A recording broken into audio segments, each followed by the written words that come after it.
Happy New Comic Book Day to you, web heads and all the comic fans out there. Before we dive into this week's comic book haul, I just wanted to give a quick shout out to all the viewers out there that took the time to watch my channel and wish me a congratulations on my 600 comic book haul. It was absolutely awesome. So with that being said, thank you guys, and let's make our way now to 700. That's right, only 100 more to go. Webheads, welcome to Spider Slayer's Comic Book Haul. This is episode 601, on our way to 700. I'm Mike Spider Slayer. Welcome back to Comic Book Corner 2.0, the video series where each and every week, of course, I'm going to show you what I got at my LCS, which is Comic Central, located in the city of Sanford. So if you guys are ever in the Orlando area, stop by, tell them Mike Spider Slayer sent you. They'll provide you great comic books, and you will get a mysterious black bag for yourself so you can keep your comic books inside. So guys, let's get started with this week's comic book haul,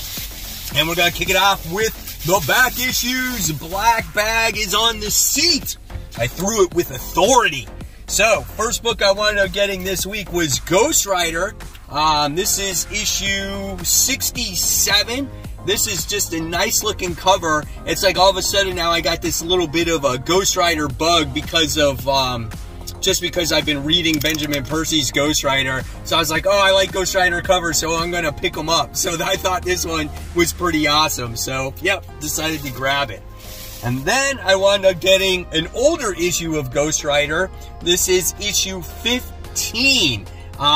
Same thing. I love the trade dress on here as well. And who's the dude with the eye? What's his name? He was in Original Sin, and he was like a major player in there, but I thought that was freaking cool that he was in there. And you gotta love Ghost Rider's motorcycle back then. It's completely different, dude. But this is awesome. I love that. Paid $9 for that comic book. Then I got Spider-Woman. This is issue 6, and it's got Werewolf by Night in it. You got Spider-Woman all tied up. Great looking cover there. Happy to have that in my small Spider-Woman collection. Then I mentioned last week there was X Factor comics. I don't have the earlier issues of those stories, so I wound up getting, let's see, I wound up getting issue 3, which is nice. Okay, gotta love those old covers, man. Issue number 4. Also got issue number 7,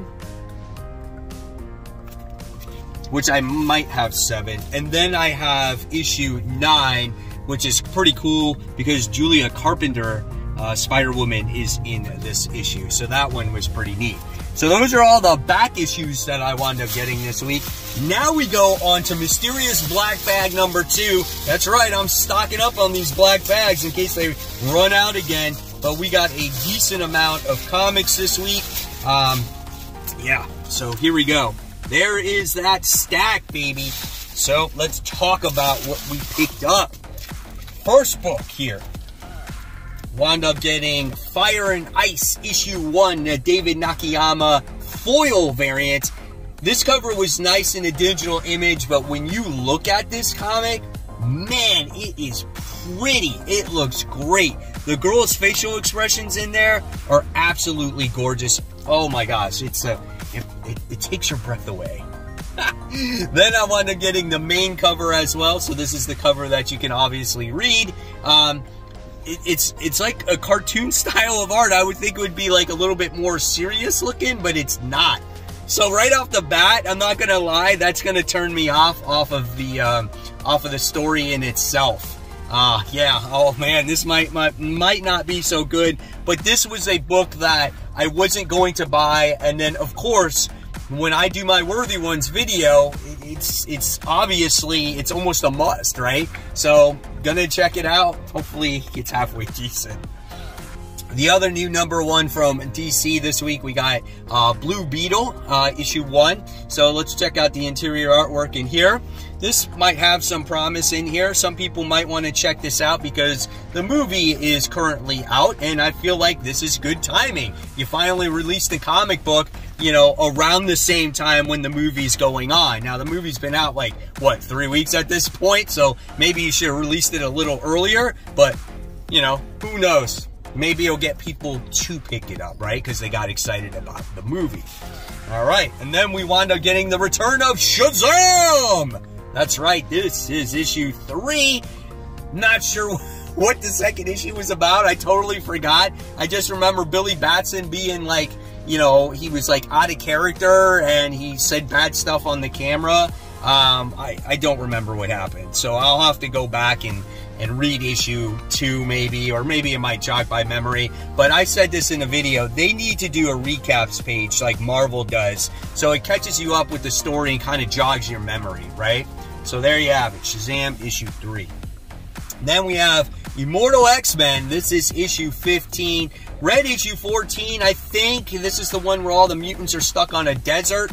You found out where they're all getting transported to. Now they got to find their way back, I guess. So, I don't know. It's got Wolverine in the comics, so that's pretty badass. So we'll see what happens. It's kind of funny because all these Fall of X books, they all bleed together. They're like one story to me. So it's hard to remember exactly what's going on. Then we go into a Dark Horse book here. We have Barnstormers. I think this is issue 3 and the conclusion to this series, written by Scott Snyder. It's been a solid read. I've really enjoyed the interior artwork here about this woman and this man who've gone together to kind of live their free life of being stunt pilots. This takes place during the World War I time era, or right after that. And these two fall in love, and it's a pretty good story, man. I definitely recommend this book. All right, and then we have the Sacrificers issue 2. This is a interesting story, to say the least, when it came to the first issue about like these people capturing these other people's son, but it's like they were like bird people, and it was just weird, man, right? It was like a family had to sacrifice someone from their family, and this family sacrificed their son.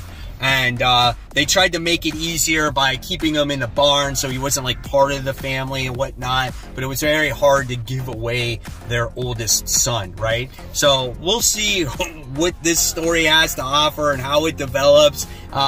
Jay at the comic shop, he told me, he's like, good story, but now I got more questions after issue 2 than reading issue 1. So I'm like, oh man. But Rick Remender is really good. So with that being said, guys, now it's time for those webhead shout-outs.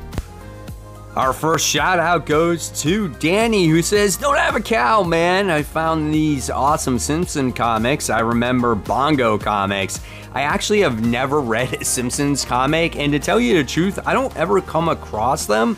But thank you, Danny, so much for showing off your small Simpsons collection there. That is pretty awesome. Then our next shout out goes to Angel, and he says, small haul from 2 of my local comic shops. Found a beautiful Ross cover I've been waiting, and a throwback magazine that I had to get. So some pretty cool looking books there. Thank you, Angel, as well for sharing. And then we have Ken, who went to his local Five Below, and he looked like he rated them all because he bought those DC 4-packs. Congratulations, Ken, that you were able to score on those 4-packs, and you did leave 3 packs for the other people. So guys, if you want to be part of the Facebook group, all you got to do is head on over to Facebook, search for Comic Book Corner 2.0 Webheads Unite. You got to answer a few questions followed by the group rules, and once I approve you, you will be entered in this wonderful community, almost 2,000 members strong. It's absolutely for free, where we show off all our wonderful comic books that we picked up for the week. We have great conversations on here. We show off our CGC slabs and a whole lot more. Oh, and the most important thing is you never know when you could get shouted out on future hauls.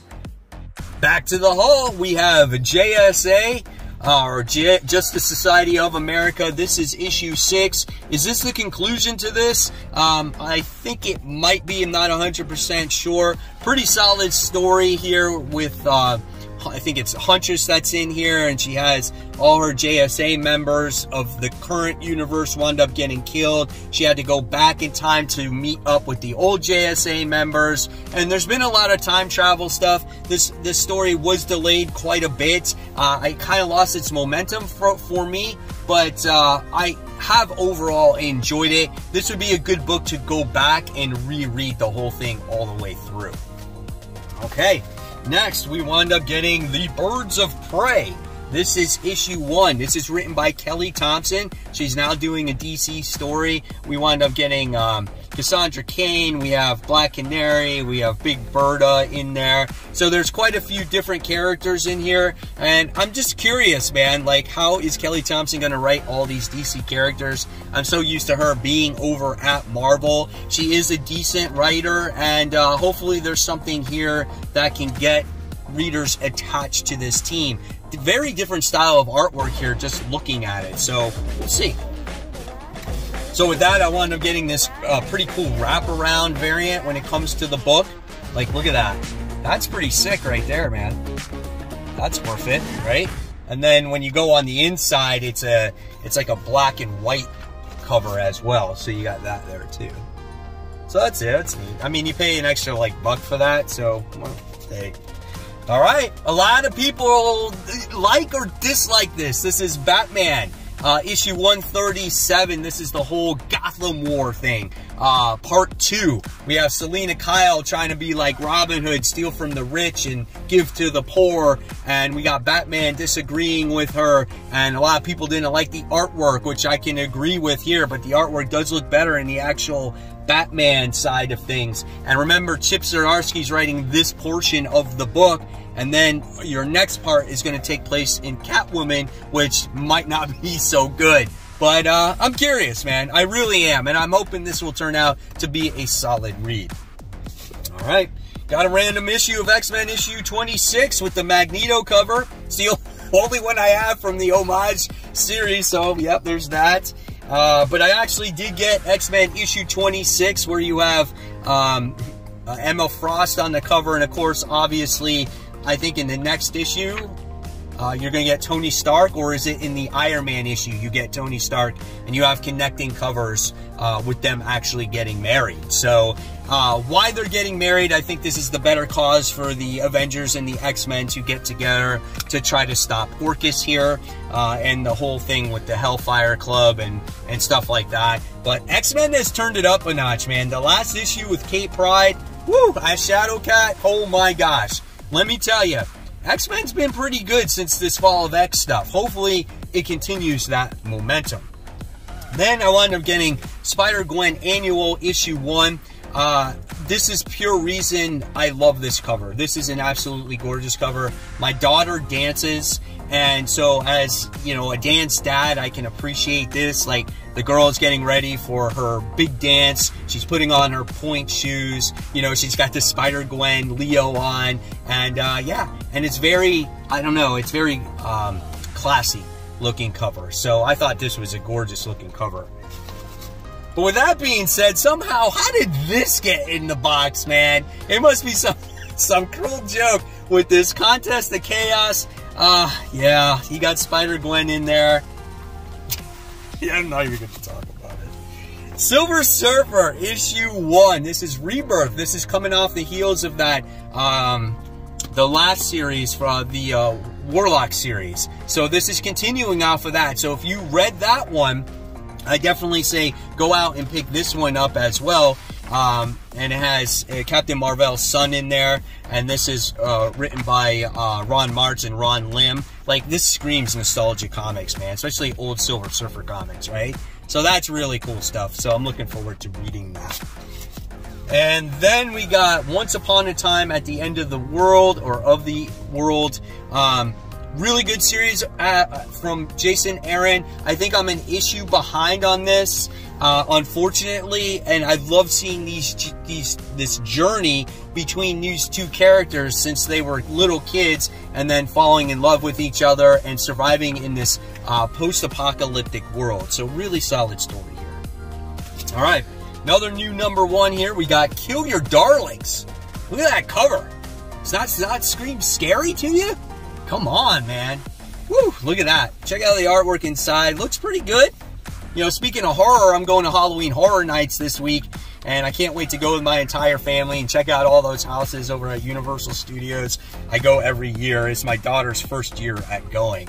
But speaking of this comic book, I'm excited to read it and see what it's about and see if it puts goosebumps on my arms. Here's another one.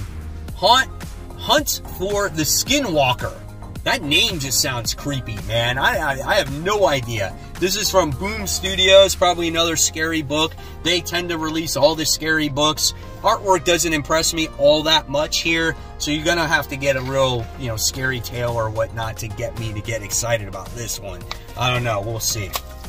All right, then we have Ghost Rider Wolverine Omega. This is issue 1. I've said nothing but good things about this story from Benjamin Percy. We have Wolverine in this series. Oh, so good. He was created to hunt all the mutants. It's connected to the Fall of X stuff, and it's just really good. Man, I can't wait to read this. You want to talk about horrific comic? This is it right here. And you got to have good artwork to get that dark, gritty, you know, feel to it. And this book really hits on all notes when it comes to that. Man, I'm looking forward to that one. All right, and then we wound up getting the Amazing Spider-Man issue 33. We have Spider-Man who is actually hunting Kraven the Hunter. Look at that art. Wow, that looks dark, man. Woo! Who is doing that artwork? Is that Patrick Gleason? Definitely looks like that. This could be the best issue of this run as of yet, guys. Holy cow, man. Ooh, this could be good. I am so excited about that one. Then we got the 100 Disney celebration cover thing going on. I got every single one of these. Keep going with that. Wound up getting the main cover here, the John Romita Jr. cover of that one.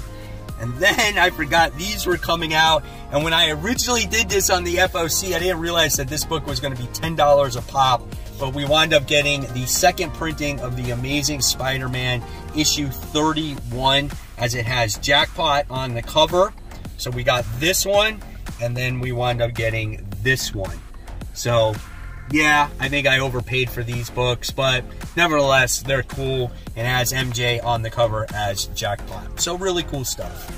And there you guys have it. There is the haul for the week. Hopefully you guys enjoyed it. I want to know in the comments below what you picked up this week or on the Facebook group. And if you guys love my content, I got more content right here. In fact, that's my top 10 most anticipated comics for next week. And guys, as always, keep buying, keep collecting, but more importantly, always read your comics. And I'll see you real soon. Guys, have a great new comic book